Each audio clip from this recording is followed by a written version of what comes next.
On July 1st, about 1.5 million households across eastern and central Pennsylvania started paying more for electricity. For a typical PPL customer, the monthly bill went from $177 to $184.49. That's roughly $90 more a year. Here's exactly what changed and why. The short version: Pennsylvania's Public Utility Commission approved a 4.9% rate increase for PPL Electric utilities. It took effect July 1st. And here's the part most people miss. This is a delivery increase. It's PPL charging more to move electricity to your house over its poles and wires. It has nothing to do with the price of the power itself. That distinction matters because your electric bill is really two bills stacked together. One part is supply, the cost of generating the electricity. The other is delivery, the cost of the grid that carries it. PPL doesn't profit on the supply part. It does earn a return on delivery.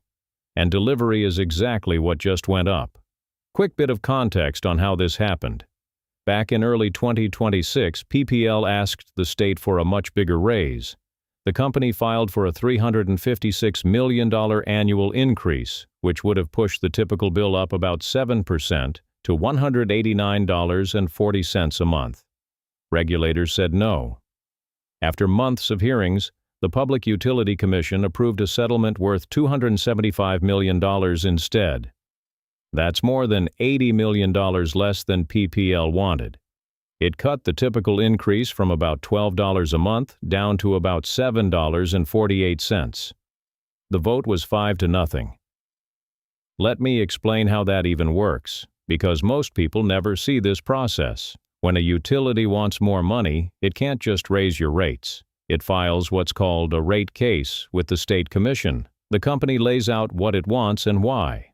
Then consumer advocates, big industrial customers, and the commission's own staff dig into the numbers, often for the better part of a year. Usually it ends in a settlement, a negotiated middle ground between what the utility asked for and what the critics wanted. That's exactly what happened here. PPL asked high, the parties pushed back, and the number landed well below the opening bid. That gap, the $80 million PPL didn't get, is the whole point of having a regulator. So why did PPL get a raise at all?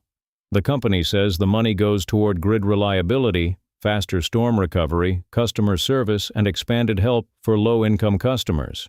PUC Chairman Steve DeFrank said the settlement, quote, significantly reduces the company's original request while securing meaningful commitments related to reliability, customer service, low-income assistance, and accountability. That's the regulator's framing, a smaller raise tied to promises. And to be fair, delivery investment is real. Poles rot, wires age, storms knock out lines.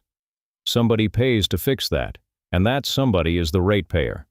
The fight is never really about whether to spend, it's about how much and how fast. Now the household math. For a typical residential customer using 918 kilowatt hours a month, the bill went from $177.01 to $184.49. That's $7.48 more a month. Call it $90 a year. Not catastrophic on its own. But here's the thing, it rarely comes alone. Because remember, this is only the delivery half of your bill.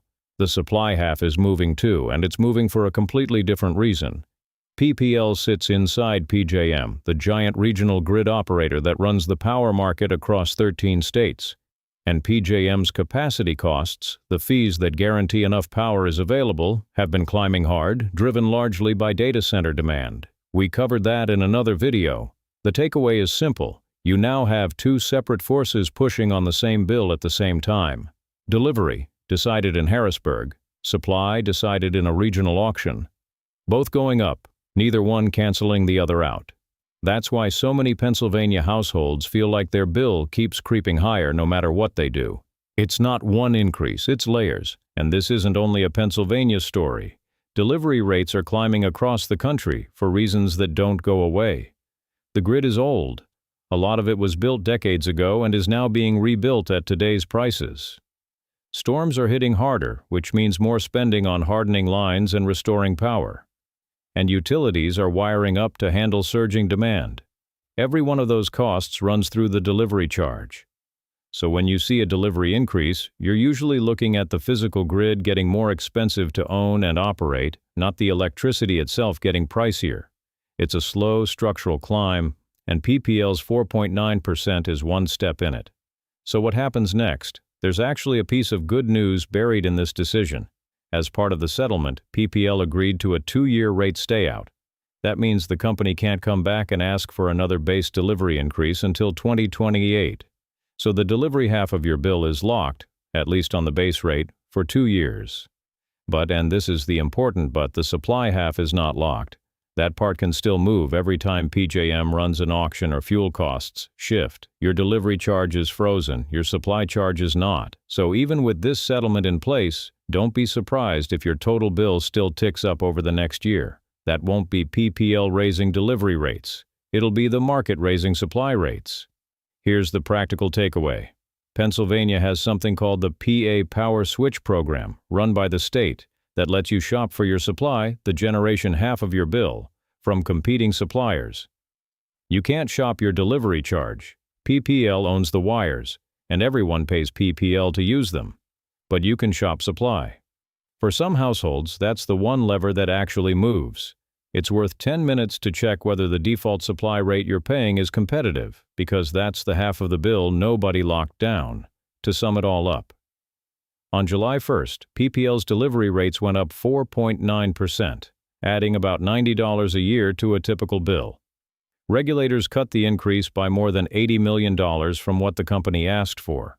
Delivery is now frozen for 2 years, and the supply side, the part tied to PJM and data center demand, is the one still in play. The next thing to watch is the fall, when PJM's supply costs flow through to Pennsylvania bills.